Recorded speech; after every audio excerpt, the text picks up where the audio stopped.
palabra hebrea para tocar es la palabra nagá. Nagá, N-A-G-A, por supuesto, en la fonética latina. Esta palabra nagá quiere decir poner la mano encima, golpear, azotar, derribar, destruir, herir. Así que se puede usar de muchas formas. Se puede decir no hieran al ungido del Señor, no destruyan al ungido del Señor, no azoten al ungido del Señor, no toquen al ungido del Señor. Pero esta palabra está en el contexto que habla la palabra de Dios que estamos leyendo, habla en un acto relacionado con un acto físico negativo. O sea, no es el tocar de te voy a tocar, es tocar a una persona negativamente, herir, golpear, azotar. Exactamente. Tenemos que David era ungido o no era ungido. David era ungido también. Pero fíjate que David nunca usa esa palabra sobre él. Él lo usa en una situación específica. No tocar al ungido del Señor. ¿Refiriéndose a quién? A Saúl. David era ungido, pero nunca dijo no me toquen a mí que soy ungido del Señor. Él se refirió a un contexto donde él podía herir, azotar a un ungido, y por eso David usa esta palabra. De hecho, porque se confunden las cosas, y hoy en día mucha gente utiliza eso, no toquen al ungido del Señor, diciendo no critiques a alguien, o no critiques o no corrija a alguien que de verdad está haciendo algo mal. Muchos pastores utilizan esa palabra para decir yo soy ungido de Dios, a mí nadie me puede corregir. No es cierto, porque vuelvo a preguntar, ¿David era ungido de Dios? Sí. Y Natán se puso delante de él y lo corrigió. No te es lícito lo que hiciste de matar al esposo de Betsabé. Y David aceptó la corrección. Así que esto se usa muy mal cuando se dice a los ungidos de Dios no se le puede decir nada. No. A los ungidos de Dios sí por caridad muchas veces hay que decirle 4 cosas bien dichas. En este primer contexto que lo estamos viendo, aquí David se refiere a no herir, azotar, dañar, golpear, destruir a alguien que es ungido. Por lo tanto, si uno puede corregir y juzgar en el buen sentido de la palabra a un líder o una persona que está ungida, nosotros debemos hacerlo. Tenemos ¿qué cosa? La obligación de hacerlo. Por ejemplo, en la primera de Pedro, capítulo 5, versículo del 2 al 3, dice, primera de Pedro 5, 2 al 3, dice, apacentad la grey que Dios que está entre vosotros, cuidando de ella, no por la fuerza, sino voluntariamente, no por ganancia deshonesta, sino con ánimo pronto, no como teniendo señorío sobre los que están a vuestro cuidado, sino siendo ejemplo de la grey. O sea, aquí se está riendo Pedro que hay gente que son ungidos. ¿Y qué le dice? Cuiden de ella, no por la fuerza, no por ganancias deshonestas, sino con ánimo pronto. Por eso esto se usa muchas veces fuera de contexto. Ayer mismo, de los que yo tengo el email de ustedes, le pasé un email y lo puso en Facebook. No sé si tuvieron un comentario que yo hice, que están atacando al arzobispo de Atlanta porque mandó construir una casa de $2 millones. Y está en todas las noticias. De Yahoo no sale de primera página. Y yo hice una reflexión, se la mandé a uno por email, la puse en Facebook, la pueden buscar en Facebook bajo mi nombre. Y yo decía la gran hipocresía. En vez de la gran apostasía, puse la gran hipocresía. Y yo decía, yo no estoy exonerando de responsabilidad al arzobispo de Atlanta. Él no debió de gastar esa cantidad en una casa donde él va a vivir. Pero dije, hay que ver varios criterios. Primero, esa casa no es del arzobispo. ¿Esa casa de quién es? De la arquidiócesis. Cuando el arzobispo se muera, esa casa la puede coger su sobrino y sus tías. No, ¿a dónde pasa? A la arquidiócesis. No es, eso queda como propiedad de la arquidiócesis, o sea, no es del personal. Segunda, cuando él se le llamó la atención y es ungido, cuando la gente de su diócesis le dijo, no puedes construirte una casa de $2 millones, ¿qué hizo el arzobispo? Pidió perdón y puso la casa a la venta. Es una persona que acepta una corrección y pone acción a lo que hizo. Inmediatamente la casa fue puesta en venta. Entonces yo ponía atrás de esto porque decía la gran hipocresía, puse una lista, empecé a buscar hasta que me cansé porque me dolían los ojos y ya paré. Puse como de 15 o 16 pastores de aquí de Estados Unidos, porque la lista es gigantesca, y entre los que me acuerdo, mi amigo Joel Osteen vive en una casa de 10 millones de dólares. 10 millones de dólares. Benny Hinn vive en una mansión de 12 millones de dólares.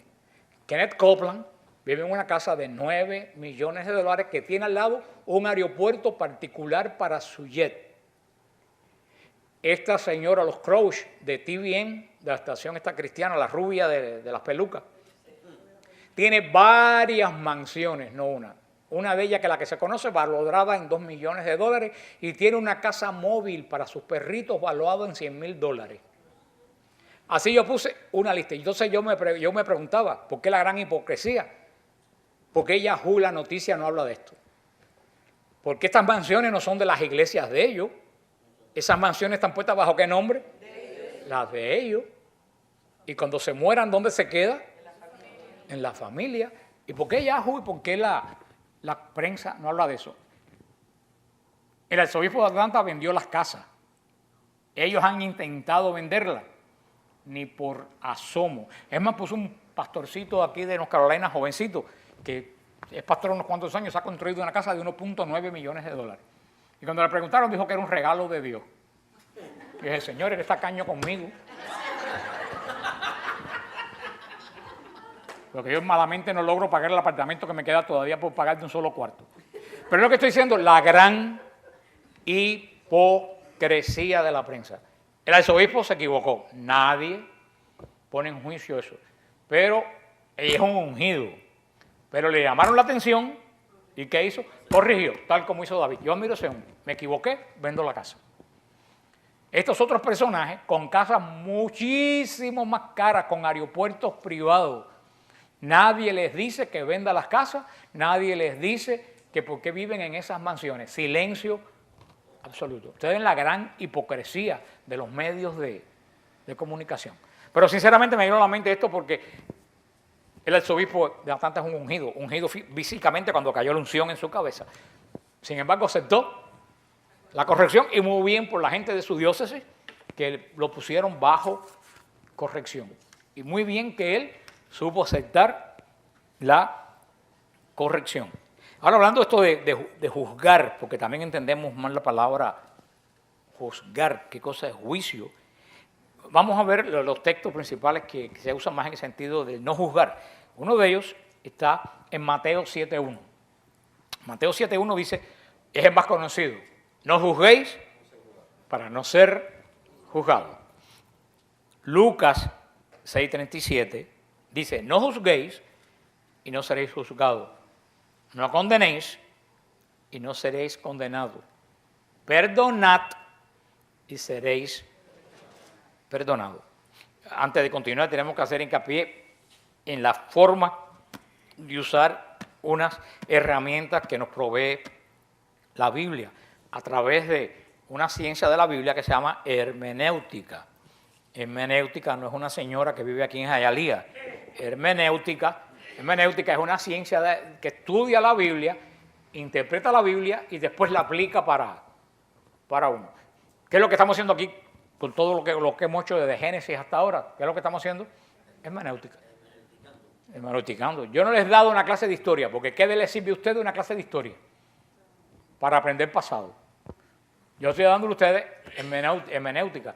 Estudiamos la historia y ¿qué hacemos? La aplicamos a nuestra vida. Eso yo creo que es lo que la iglesia necesita hoy. Por eso tenemos que ver todas estas frases dentro de su contexto.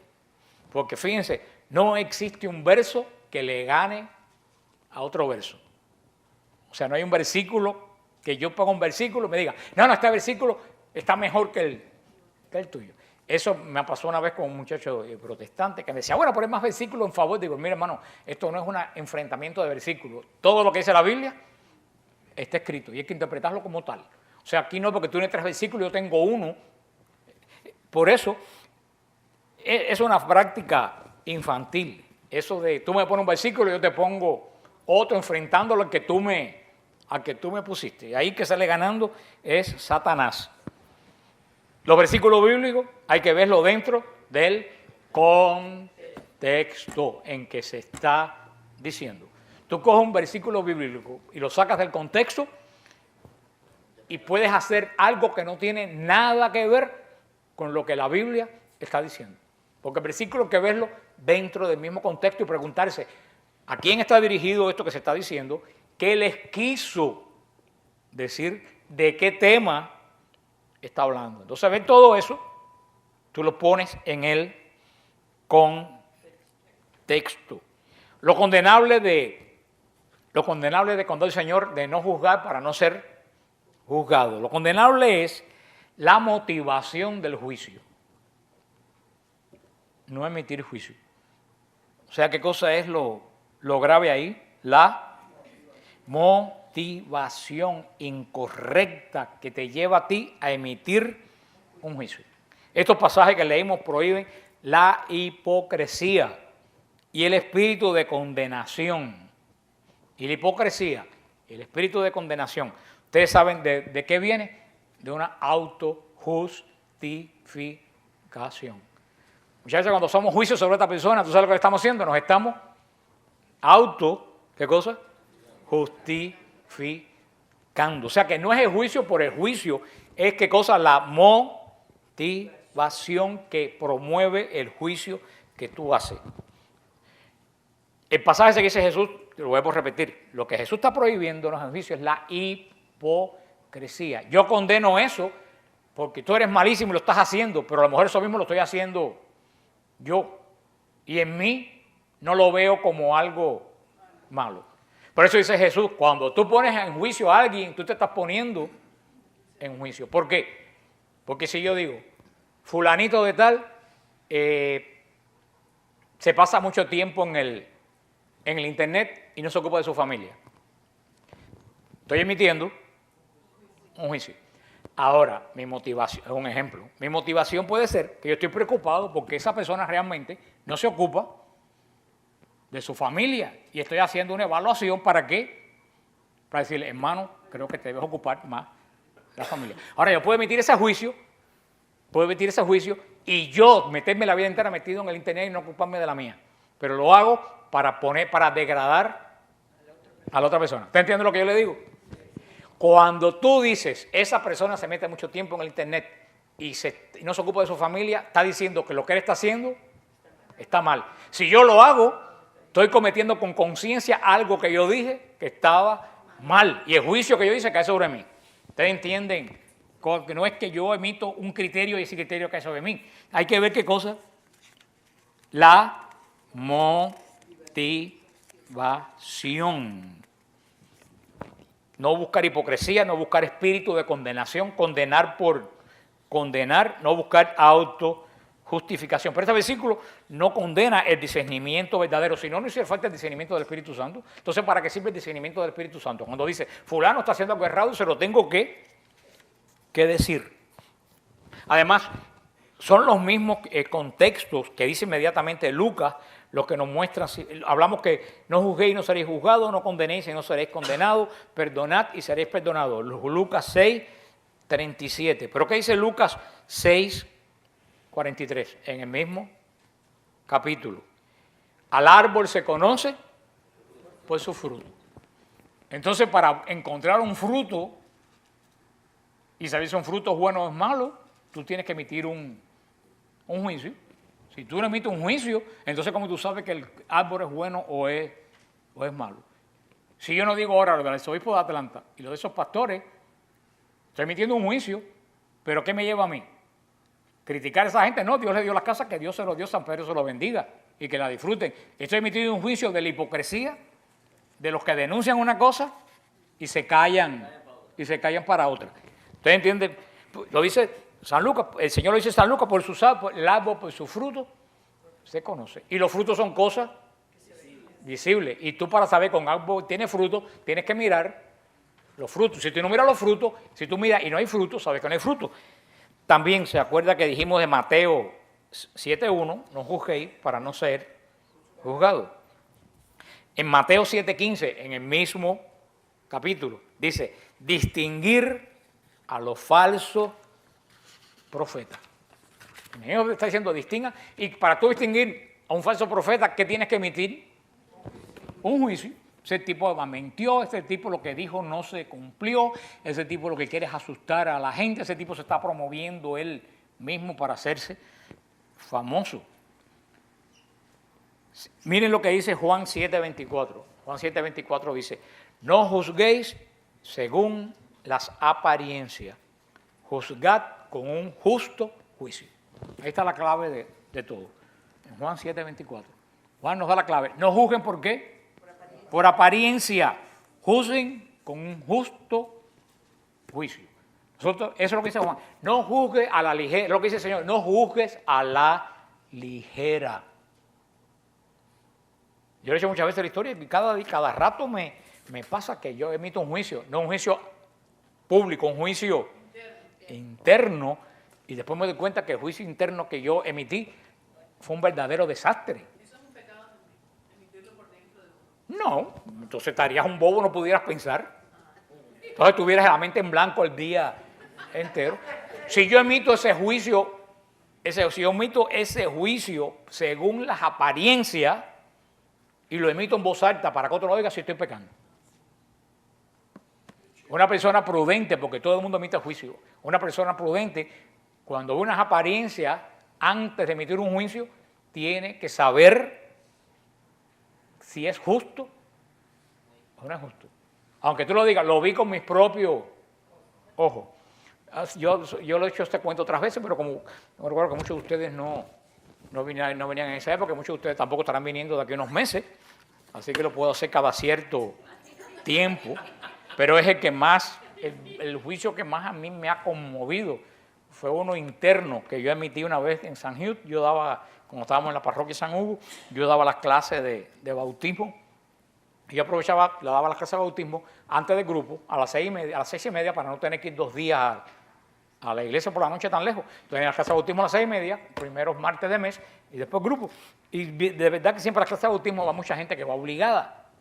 Y mucha gente que tú no te imaginas las caras que tú les miras cuando esa gente está al frente tuyo. Son caras que meten miedo. Son caras asesinas.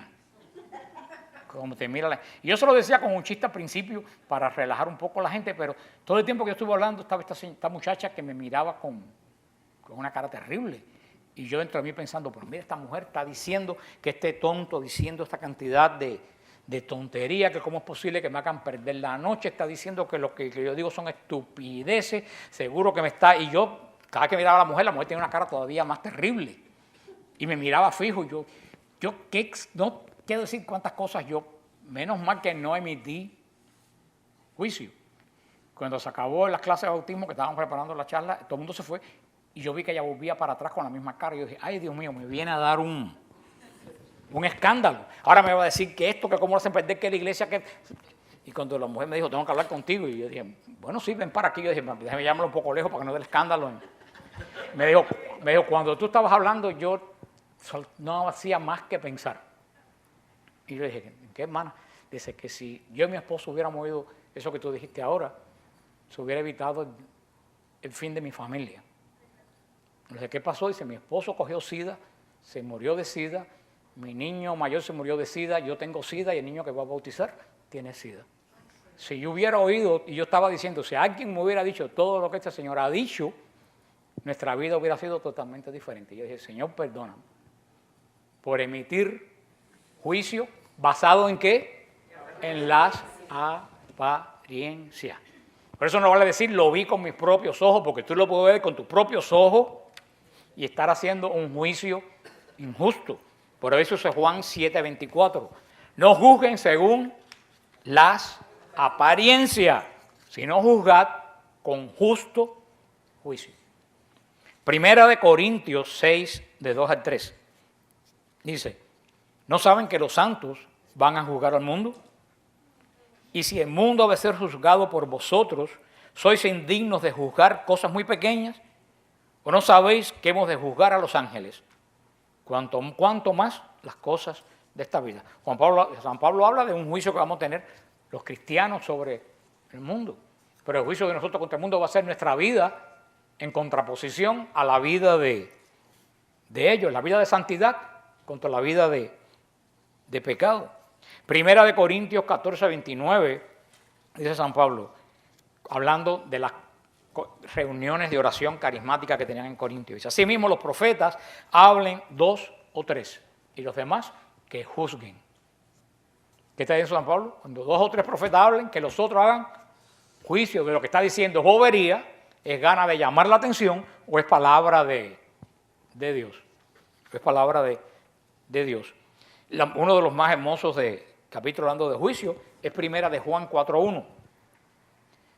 Primera de Juan 4.1, donde dice, amados, no creáis a todo espíritu, sino probad los espíritus si son de Dios, porque muchos falsos profetas han salido por el mundo. Dice San Juan, juzguen todo lo que se les diga, porque pueden estar hablando, ¿quién? Un falso profeta. No hay ningún paralelo en la Biblia que puede decir que un sacerdote, que un obispo, que un pastor, que uno que dirige un grupo, no puede ser tocado porque sea ungido. Lo que hay que omitir, ¿qué cosa es? Un falso juicio. Un falso juicio. Por eso, antes de emitir un juicio a cualquier ungido, tenemos que pensarlo muy bien. Eso es en cuanto a este versículo de no tocar al ungido, que mucha gente lo interpreta en no emitir, ¿qué cosa? Juicio. Ahora vamos a verlo en estos 20 minutos que nos quedan de otra forma. Existen grupos también de ungidos, los cuales son llamados por Dios, como profeta Jeremías desde su nacimiento, que se puede aceptar o rechazar ese llamado al cual pertenecemos todos nosotros. Dios, antes de escoger un pueblo, llamó a Abraham y le dijo, yo soy el Señor que te saqué de Ur de los Caldeos para darte en heredad esta tierra. Pero Abraham tuvo que aceptarlo o rechazarlo. Abraham no era judío de nacimiento, Abraham era caldeo de una tribu pagana. Pero la justicia de Abraham hizo que Dios lo mirara con buenos ojos. ¿Qué cosa es la justicia en este caso de Abraham? Que él sabía hacer juicio, ¿qué cosa? Efectivo y justo. Nunca hizo juicios injustos. Vemos cómo en toda la escritura, que Moisés, todo este tiempo que Moisés caminó por el Sinaí, cómo el Señor ha llamado a tantas personas en su palabra de Dios y los ha hecho, ¿qué cosa? Ungido. Nosotros primeramente somos, todos los que pertenecemos a la iglesia católica somos ungidos, porque cuando nos bautizaron, nos ungieron con el óleo de la unción. A todos ustedes, uno de los pasos más hermosos del bautismo es cuando el sacerdote unge a la persona que se bautiza. O sea que todos nosotros somos, ¿qué cosa? Ungidos. ¿Y qué cosa es ser ungido? Recuérdense en el contexto bíblico. Ungido es, primero que nada, este tipo de unción es una unción física, una unción que se ve. ¿Cuál es el signo de la unción en Israel? El aceite. El aceite que el sumo sacerdote preparaba, y cuando el sumo sacerdote, alguien que tenía autoridad, echaba el aceite, ¿dónde caía el aceite? ¿Cómo quedaba? Ungido. Entonces, ¿qué cosa quiere decir ungido? Ungido quiere decir propiedad de Dios. Propiedad de Dios. Cuando la unción caía sobre el altar en Israel, el altar se convertía en propiedad de Dios. Ya nadie podía usar eso para ninguna otra cosa. Porque cuando la unción caía sobre los sacerdotes, los hacía consagrados a Dios. Cuando caía sobre los reyes, los hacía consagrados a Dios. Esa unción que hacía Israel, que era un aceite preparado, sigue cayendo en nosotros el día de nuestro bautismo. Ese aceite que se llama crisma, se llama el crisma. Ese crisma que se usa solamente en los sacramentos, no se usa para nada más que en los sacramentos, ese crisma lo prepara nuestro sumo sacerdote en la diócesis, que es el obispo. La prepara el obispo, usualmente debe ser el jueves santo por la mañana. En nuestra civilización moderna, aquí en Miami creo que se hacen martes santos por la mañana, la misa crismal. Es una misa que todo el mundo deberíamos ir una vez en la vida. Es una de las misas más hermosas de toda la iglesia. Cuando el obispo en el ofertorio se pone un delantal y prepara el crisma, igual que lo preparaban los sumos sacerdotes de Israel, con la mirra, con el aceite, con los ungüentos, con las especies, con todo lo que se hacía el sumo sacerdote de Israel. Y después que él prepara, en una garrafón así de plata, prepara el crisma, invoca el Espíritu Santo y que ese crisma se convierte en signo de unción y tiene la virtud y la gracia del Espíritu Santo. Y después todos los sacerdotes que tienen que estar en la misa crismal, se les reparte a todos los sacerdotes y ellos llevan para su parroquia el crisma, que gracias a Dios se está volviendo a hacer de nuevo como debe ser, que debe ser puesto en un lugar visible de la iglesia. Los tres crismas, porque se ungen tres tipos de crisma. El crisma de la unción de los bautizados, el crisma de la unción de los enfermos y el crisma de la confirmación. O sea, cuando ese crisma, que no es un aceite cualquiera, el aceite que usamos nosotros aquí es aceite de cocinar, es cualquier aceite. El aceite que usamos nosotros cuando oramos por la persona es un signo como el agua bendita, de que yo estoy orando por la persona. No tiene ningún tipo de poder. El aceite que usa el sacerdote de los sacramentos es crisma consagrado y sí ministra la gracia en los sacramentos. ¿Ustedes entienden la diferencia? Esto es un aceite cualquiera. Como el agua del bautismo no es el agua bendita. El agua del bautismo es un agua consagrada. El agua bendita es un agua bendita que está en la puerta y todo el mundo la toca. Tal como todo el mundo toca el agua bendita en la pila, pero no es el agua del bautismo. Uno puede usar el aceite como unción, sabiendo bien que ese no imparte gracia ni sacramento, que es un simple signo. Pero hablando de esto, cuando nosotros nos bautizaron, nosotros nos cae sobre nosotros el crisma. La vez que cae el crisma sobre nosotros, ¿en qué nos convertimos? En ungido. En propiedad de Dios, en ungido. Por eso, está la confusión. Hoy en día la palabra cristiano se usa como seguidor de Cristo. Pero originalmente la palabra cristiano no quiere decir seguidor de Cristo. La palabra cristiano quiere decir ungido. Porque Cristo quiere decir el ungido, que viene de crisma. Por eso, cuando tú dices, soy cristiano, no solo etimológicamente, modernamente quiere decir seguidor de Jesucristo, pero la palabra intrínseca es que yo he sido un ungido, con la misma unción que recibió Cristo. Que en el bautismo me han ungido sacerdote, profeta y rey. Ahora, desde que el crisma cae sobre nosotros, nos convertimos en propiedad de Dios. Por eso que la iglesia respeta tanto la vida desde que se engendra hasta que se acaba. Porque nadie puede terminar la vida de una persona, porque la vida de esa persona es propiedad de Dios. Y nadie puede matar a su comienzo, porque esa vida es propiedad de Dios. Por eso que la iglesia respeta extremadamente la vida. Ahora esa es la unción visible que todos nosotros tenemos, los bautizados y los confirmados también tenemos. Ahora hay otra unción, que esta unción es espiritual. Y por ser espiritual no se ve. Y aquí viene, la cosa está un poquito difícil y crean que no, hay que juzgar esta unción. En la unción del bautismo, en la unción de la confirmación, en la unción de la ordenación sacerdotal y episcopal, no hay que juzgar nada, porque la unción se ve. Sea un sinvergüenza, o sea que sea, cuando la unción cae, lo convierte en ungido y propiedad de Dios. Y hasta si es un sinvergüenza, ya tendrá que responder a Dios. Es una unción, pero es visible. Se ve el aceite caer sobre la cabeza del que se ordena sacerdote, se ve el aceite caer sobre la cabeza del obispo, se ve el aceite ponerse sobre la frente del niño, del confirmado. Ahora, esta otra unción es espiritual y no se ve. Esta unción es un derramamiento puntual del Espíritu Santo que te capacita para una obra en la iglesia. O el Espíritu Santo te capacita con sus dones o con sus carismas. Es una unción que puntual, que viene sobre ti espiritualmente, por lo tanto no se ve. Entonces, para juzgar si hay unción o no, hay que juzgarla por sus frutos. Como dice el Señor, por sus frutos. Tengo la unción del Espíritu Santo y no das frutos del Espíritu Santo, tú no eres un falso ungido. Y ahí es donde viene el problema.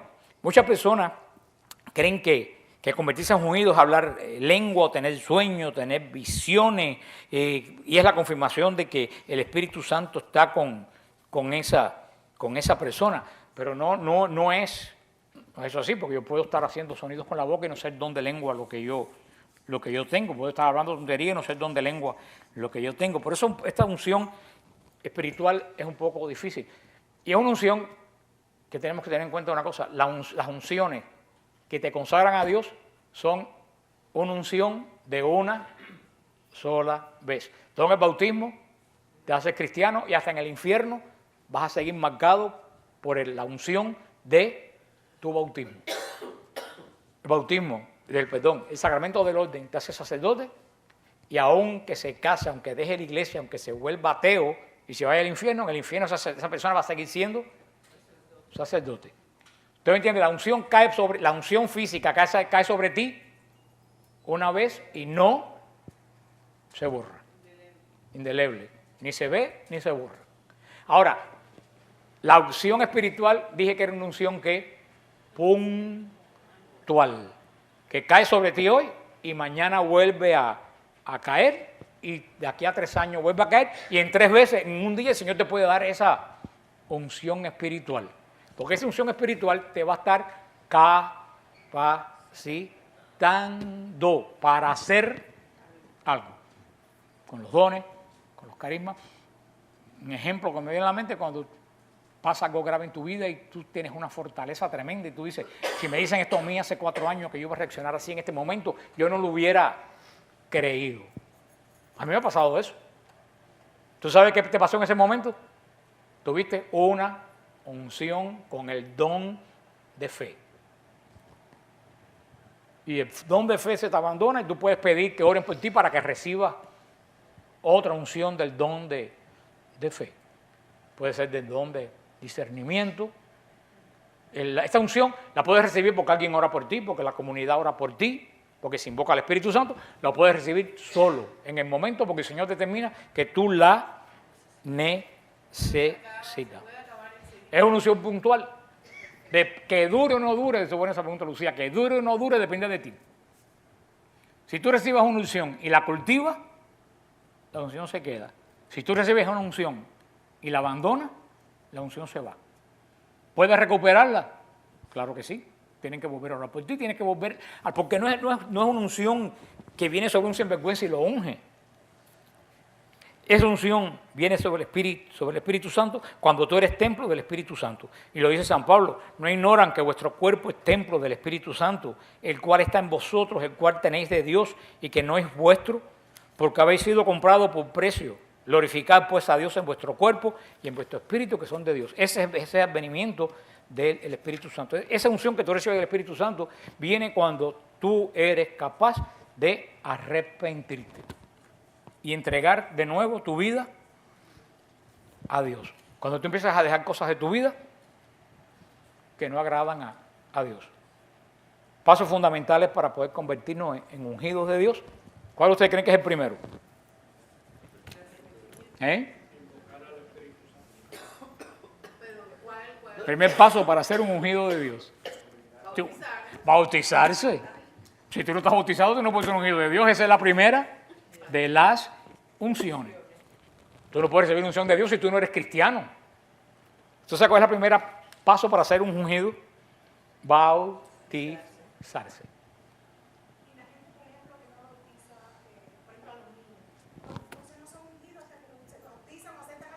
Oh, yes. Ese es el gran peligro que hay con una persona que no bautiza a los hijos. ¿Tú ves todo ese escándalo que hay porque bautizaron a los hijos de unas lesbianas en Argentina? Sí, sí, sí. Yo estoy mal con eso porque yo creo que utilizaron el bautismo, como todo lo que hacen ellos, para hacer propaganda. Yo no creo que tú que llame a la señora de presidenta de la Argentina, ella bautiza a sus hijos. El obispo dijo, con razón, que estas dos mujeres pidieron el bautismo de la niña. Nadie puede negar el bautismo a ningún ser humano, sea hijo de quien sea. Ese es el principio de la iglesia. Ese es el principio de la iglesia. Si la madre, que es la iglesia, reconoce, la iglesia no reconoce que es hija de dos mujeres, la iglesia reconoce que es hija de la madre biológica. Y esa madre biológica pidió el bautismo. Y la iglesia tiene, porque si tú no puedes condenar a esa niña que es inocente a no ser ungida ni ser cristiana. El problema fue que o el sacerdote fue tonto, que se dejaron manipular, llenaron aquello de prensa, se pegaron un beso en la iglesia, que eso es un escándalo. Ahí tú ves la maldad y la suciedad de esta gente que aprovechan toda ocasión que la gente le brinda generosamente para una agenda política. Pero por eso el primer caso, como decía él, y por eso que este caso es bautizarse. Ahora, el segundo, esto si nadie se lo imagina, segundo paso para ser un ungido, y es el que a nadie le gusta, hay que humillarse. Hay que ser humilde. Humillarse no es que te dejes bofetada ni que te digan limpia y te pongas a limpiar abusivamente, porque cuando a Cristo le dieron una bofetada, Cristo se cayó la boca. Cristo dijo, si hablé mal, dímelo, y si bien, ¿por qué tú me pegas? Humillarse no tiene que ver con eso. Humillarse quiere decir humilde. No creerte que eres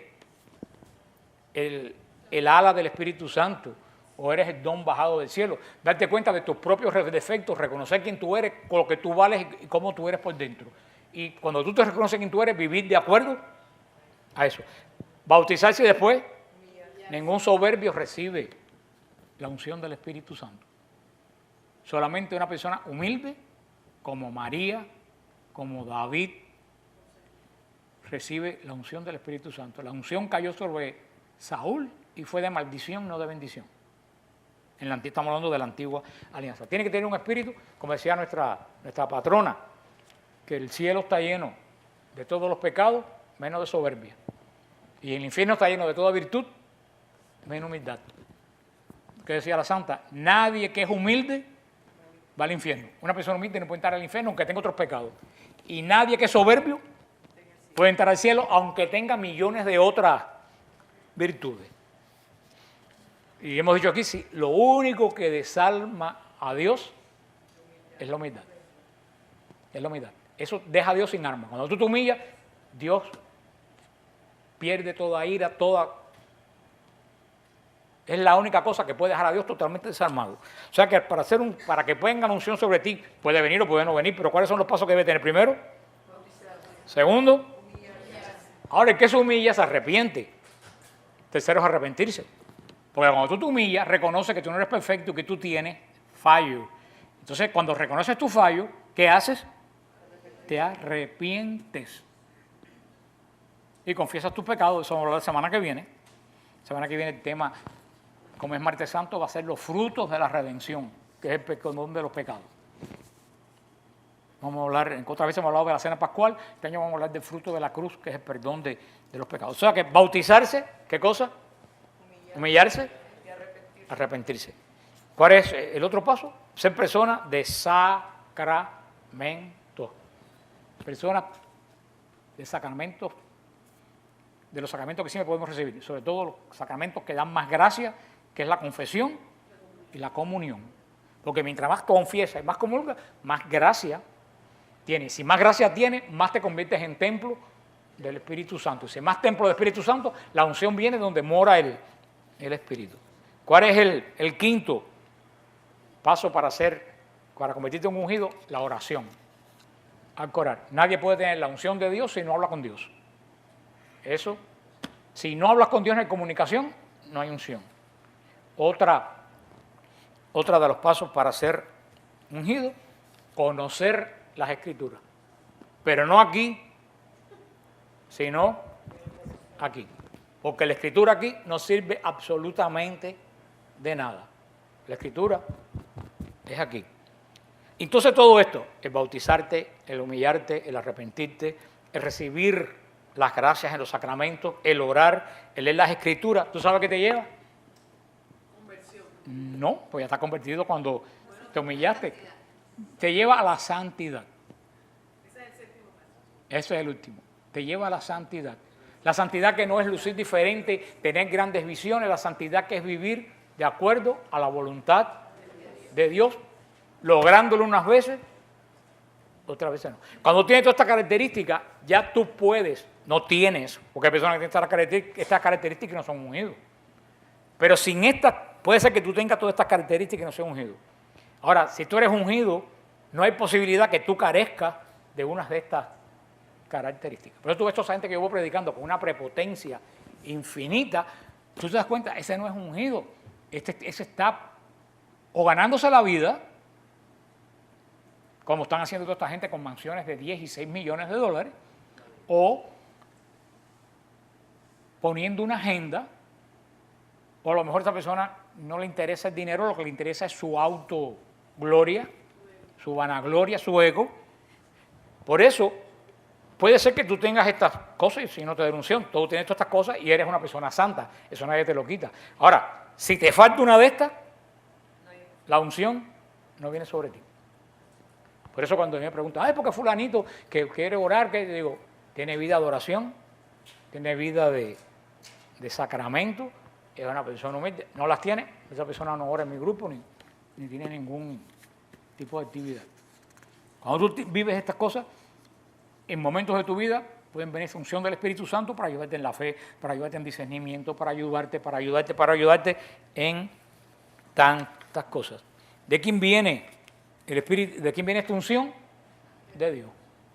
Y la da como a Él le da su realísima gana. Ahora recuérdense, estos pasos te ayudan a ser ungido, pero si te falta un paso, evidentemente no eres un ungido, por muy bien que hable, porque ores por las personas, lo que sea.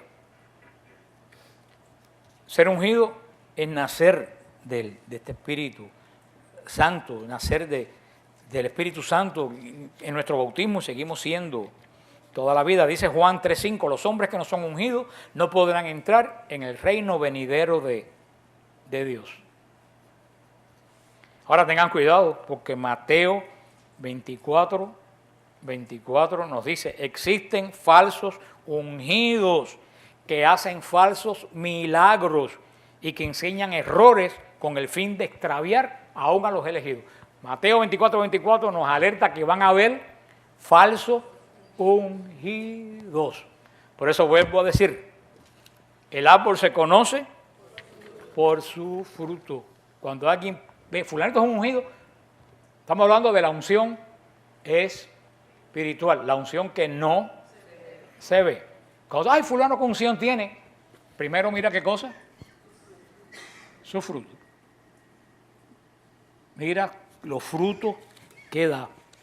San Cirilo de Jerusalén, en su catequesis número 21, decía, bautizados en Cristo y revestidos de Cristo, habéis sido hechos semejantes al Hijo de Dios, porque Dios nos predestinó para la adopción, nos hizo conforme al cuerpo glorioso de Cristo, hechos por tanto partícipes de Cristo, que significa ungidos. Con toda razón os llaman ungidos, y Dios mismo dijo de ustedes, no toquéis a mí ungido. O sea que lo que aplicamos para los pastores se aplican eso mismo, tenemos que aplicárnoslos uno a otro. Si tú puedes hacer un juicio contra un sacerdote, sí lo puedes hacer. Pero ten mucho cuidado que tu juicio sea justo. Cuando me dicen el Padre, yo digo, tú estás seguro que eso que tú estás diciendo es cierto, lo has comprobado 20 veces que es cierto. Si tú lo has comprobado y lo crees que es cierto, ve a él con caridad y haz como Natán a David. No te es lícito hacer tal cosa. Pero ahí no estás haciendo juicio derogatorio, ni estás haciendo juicio condenatorio. Están haciendo un juicio basado en ¿qué? En la verdad. Porque si nadie le llama la atención a los ungidos de Dios, Si nadie le llama la atención a David de lo que hizo con Urías, David se hubiera condenado. Por eso tenemos que tener mucho cuidado y no utilizar estos versículos, sobre todo con los ungidos visibles, pero también con los ungidos espirituales. Así que eso es lo que tenemos que hablar de esta parte del libro de Samuel. El martes que viene vamos a hablar de los frutos de la...